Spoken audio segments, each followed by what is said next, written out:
A deadly tragedy this weekend during the 65th annual Newport to Ensenada yacht race. A Torrance man and two of his companions were killed after a yacht they were riding in apparently crashed into a larger boat.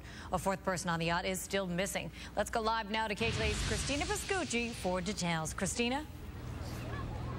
Hey, Mary Beth. Yeah, authorities are still trying to piece together exactly what happened, but that boat was based here in Redondo Beach. The crew, extremely experienced and spent a lot of time on the sea, and they were going from the Newport to Ensenada yacht race. That's when officials believe the ship collided with a larger vessel. At least 3 sailors' bodies were recovered off the coast of northern Mexico.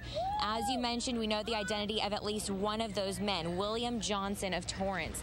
I just spoke to his daughter and friends, clearly devastated by this sudden loss. Johnson was just 57 years old. He was a war veteran, full of life. His friends say he had traveled the world twice over and always had a story to tell.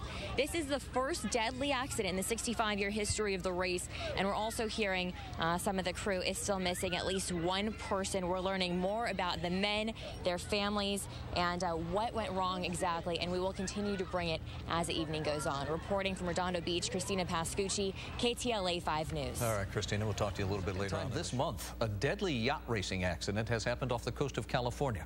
This time, a Torrance man and 2 companions have died after their yacht apparently collided with a much larger boat. Let's go live now to KTLA's Christina Pascucci. She's got details on this one. Christina. Good evening to you, Rick. Yeah, I spent a lot of time with the friends of these deceased sailors this evening. They had such inspiring stories to share about these guys, so full of life. And taking a look at this dock here, where the ship was based, it's a community. Once you get onto this dock, it's a tight-knit neighborhood, and there's such an air of sadness in the air here at King Harbor. I spoke to a guy earlier who was actually supposed to be on that boat that collided with a larger vessel. It's a one-in-a-million thing. You know, sailing's not that dangerous. You're only going 5-6 miles an hour, right? Michael Patton says against all odds, sailing turned deadly for 4 of his closest friends and race teammates. Michael himself was supposed to be on the Aegean but stayed behind because his mom was sick.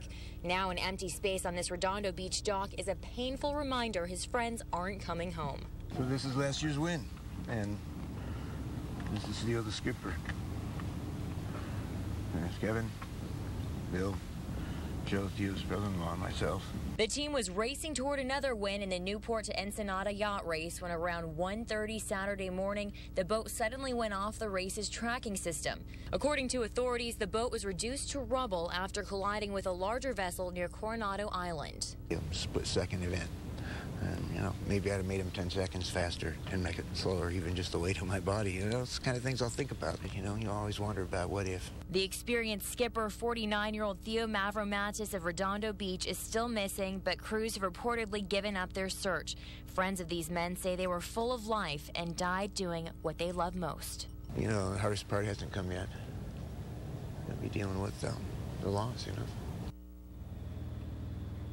This is reportedly the first deadly event in the 65 years that the Newport yacht races have been happening. In the coming days, these sailors will surely be memorialized and will continue to bring you the very latest. Reporting from Redondo Beach, Christina Pascucci, KTLA 5 News. Christina.